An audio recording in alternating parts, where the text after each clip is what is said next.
Aujourd'hui, je te présente la bûche glacée, vanille, caramel, noix de pécan. Comme c'est une bûche à insert, on va essayer de faire les étapes dans un ordre dans lequel tu auras plus de facilité à monter la bûche glacée et pour lequel il y aura moins d'attente. Ce sera plus simple et plus rapide à réaliser. Donc pour moi, la première étape à faire, c'est l'insert. Donc là, en l'occurrence, l'insert caramel avec les noix de pécan. Donc pour l'insert, il faudra 200 g de sucre, 130 g de crème entière liquide, 30 g de beurre. Moi, j'ai mis deux bonnes poignées de noix de pécan, un peu de fleur de sel ou de sel normal. Et puis, moi, j'ai gardé une petite dizaine de noix de pécan pour décorer ensuite.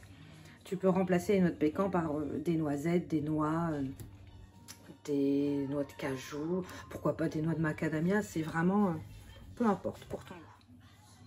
Pour commencer, on va mettre le sucre dans la casserole pour faire un caramel à sec. Donc, on laisse le caramel, le sucre brunir tout doucement sans mélanger. Pour l'instant, voilà, on le laisse comme ça. Et le caramel va se faire tout doucement. En attendant, on prend la crème et on va la faire réchauffer tout doucement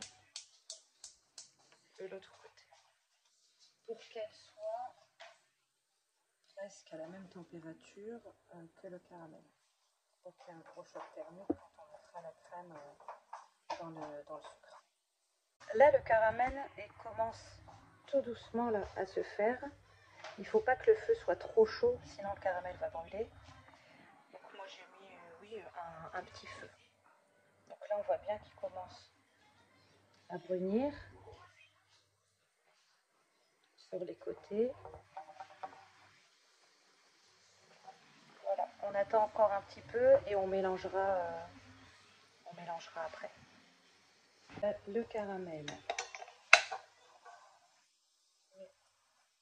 mélanger un peu pour pas qu'il brûle.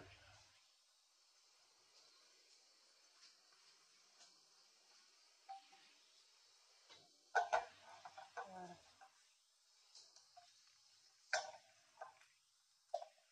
Là, la crème commence à bouillir.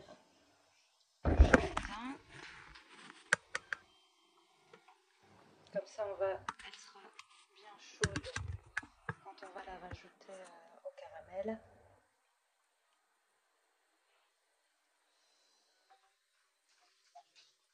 Le sucre fond tout doucement. C'est parfait.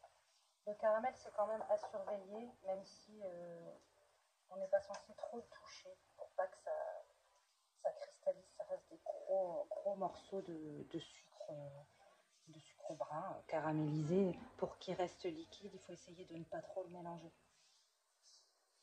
Mais il faut quand même un petit peu. Quand on a mis, moi ma casserole n'est pas très grande et l'épaisseur de sucre était quand même conséquente.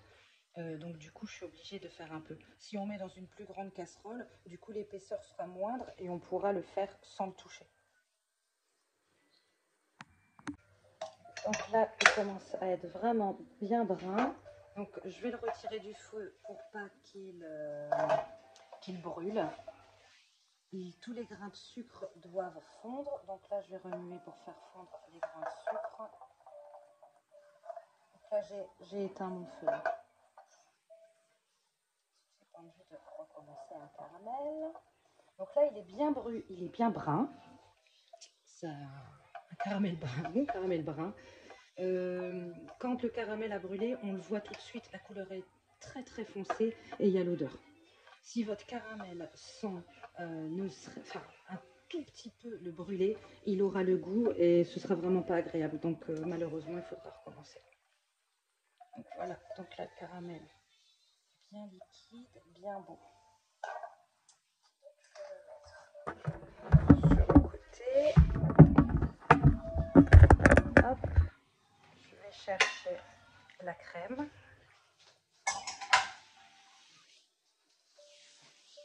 On verse la crème dans le caramel doucement, en plusieurs fois, parce que ça éclabousse.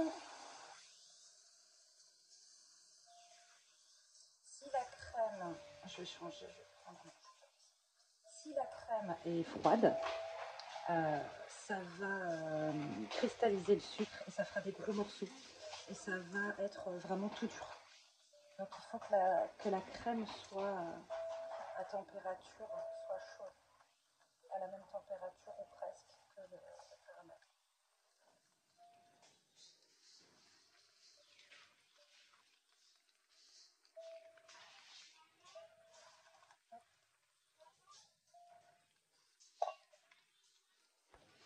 Voilà, je termine de verser ma crème.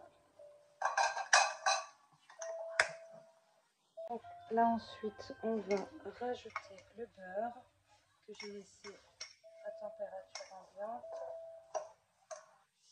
J'espère que ça va fonctionner. Il faut que le beurre fonde. Ça va rendre le caramel.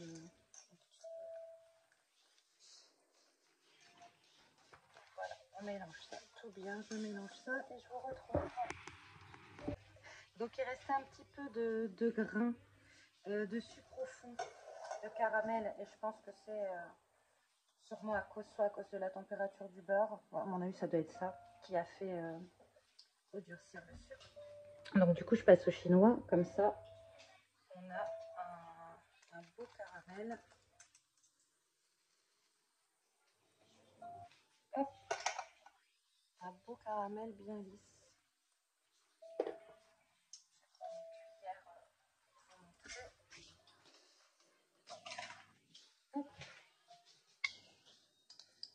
Voilà, ça m'a l'air super délicieux. Donc, soit tu gardes comme ça, et puis au moment de mettre l'insert dans la bûche, on mettra les noix à côté. Moi, je préfère les mettre dedans tout de suite. Donc, je mets un peu dedans. En fonction de ton goût. Hein. Et ce que j'ai oublié de dire, c'est qu'il y a plusieurs techniques pour faire l'insert. Soit tu commences à remplir ta bûche, tu attends que ça flige avec la crème glacée, tu attends que ça flige, tu mets une couche de caramel, tu attends que ça flige et ensuite tu remets. Ou soit tu utilises des moules à insert. Donc là, j'en ai un par exemple en plastique, mais j'en ai d'autres en gouttière, en acier, là, en aluminium. Donc du coup, tout dépend de la bûche que tu utilises.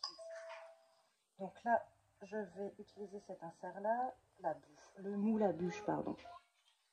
Et je coule le caramel. Attends, Julien. Le caramel dans le moule à insert.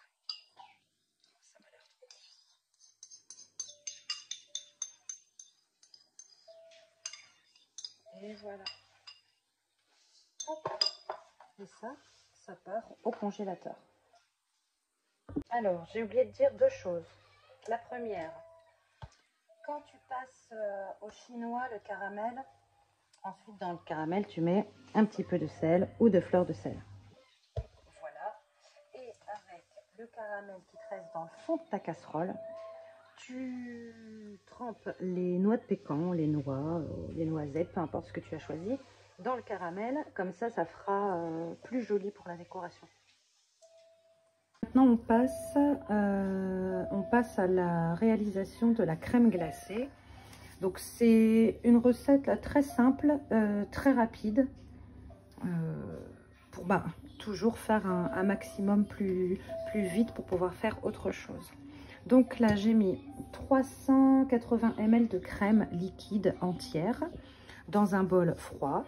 Soit tu le mets au congèle, soit tu le mets au frigo, ainsi que le fouet. Moi, ce que je fais pour que ce soit plus rapide, je rince mon bol à l'eau très froide de mon évier. Et le batteur aussi. Et le fouet aussi. Comme ça, c'est plus rapide. Donc là,